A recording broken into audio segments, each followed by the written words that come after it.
is my question to you. Do you agree that God is against? Okay, so it happened again. It was this exercise equipment. I'm gonna move over here.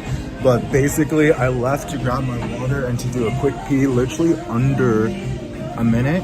A guy was there. I was like, bro, what the fuck? Like, I was there and he's like, oh, sorry, I didn't see anyone. I was like, my water bottle. See that right there next to your water bottle? And he's like, oh, well, I was just gonna put in a few. And I'm like, so I just stood there while he spent like the next 30 seconds to a minute finishing it up. And then he cleaned it. I wasn't expecting him to clean it, but the fucking entitlement, the narcissism is just, no one knows how to do gym etiquette sometimes, and it.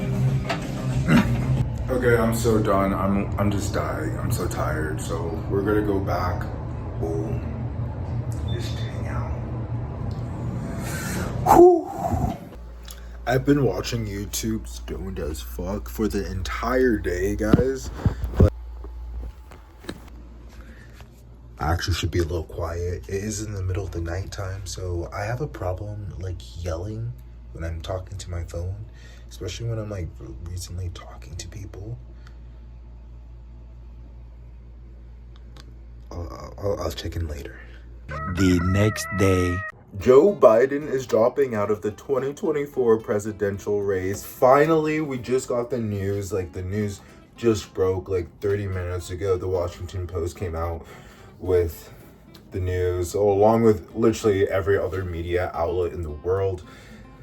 Guys, I have been screaming from the rooftops that Joe Biden is too old, that he is not the strongest candidate. And I got a lot of pushback, particularly from my parents, my family, and just like this systemic gaslighting of just like general political observation and just looking at facts, but also, you know, acknowledging feelings. And so I just feel like there's a wave of, like, I've been vindicated. Like, what I saw was real. How I was analyzing the situation was contextually accurate.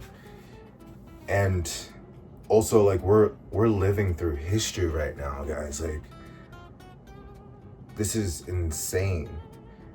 Like, whoever the Democratic nominee will be, I know a lot of people want it to be Kamala Harris, and honestly, I'm not too opposed to that. Actually, I'm not opposed to that at all. Just, funny enough, I was getting the sense, well, I knew that there was rumors that Joe Biden was going to announce this today on Sunday, but last night I just spent like a good hour and a half of my time watching Kamala Harris interview videos, and it reminded me of like why I voted for the Biden-Harris ticket in the first place, because I was already not gonna vote for Biden, but then when he had Harris jump on the ticket, that convinced me.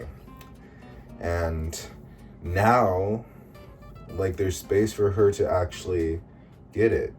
Now, I don't want people to just think like, oh, because she's vice president, she should be in line to be president. I don't agree with that. I think there should be an open, contested nomination process at the Democratic convention. I think that the people who have the best ideas, who have the best arguments, should, you know, be able to duke it out and let the delegates, you know, choose that. Unfortunately, we could have had a more democratic process in choosing our nominee, but Joe Biden made sure that was not possible by literally having the Democrats in Florida just cancel the primaries, and just like in other states like New Hampshire, Arkansas, Nevada have pushed third-party candidates or even more progressive Democrats challengers out. Like, you know, that's what happened with Cenk Uygur, Marianne Williamson, Dean Phillips, so many people. So this is incredible news. It's going to be exciting. It's going to be a bloodbath. It's going to be divisive, but it's also going to be unifying. Like, I actually feel for the first time, I'm not being facetious here, I actually feel for the first time since Obama, like, that there is hope. And I think that's really important to kind of just sit with. Like, real hope. Like, when Joe Biden beat Trump in 2020, that was forced. I was like, you had to be like, yeah, I hate Trump. He's made the last 4 years so miserable, at least at the bare minimum of just all the horrific, racist, xenophobic, misogynistic tweets that me living abroad in London would have to confront with every single day from strangers and classmates and friends.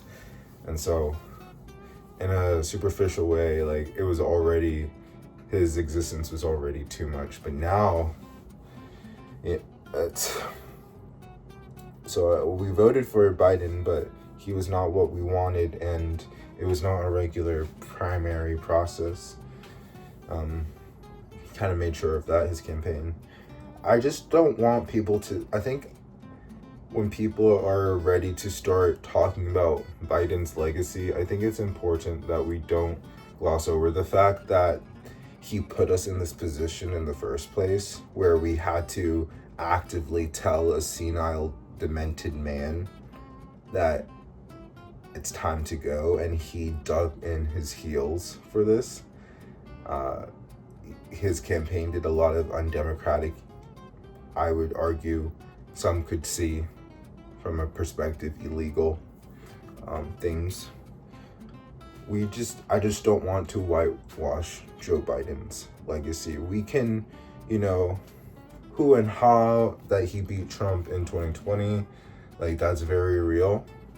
Slowed down the bleeding, but did not stop it. And in the United States, the Democrats are center right and the Republicans are far right. So either way, our political establishment, or the empire, the mechanisms, the machine was still functional. The Republicans just want it to function in a more hateful, more isolated, more like we don't have to consider other people's perspectives and opinions and stuff. So this is really exciting. I'm looking forward to it, as I'm sure all of you guys are. And wow, what a time to be alive. What a fucking time to be alive. It's a daily vlog.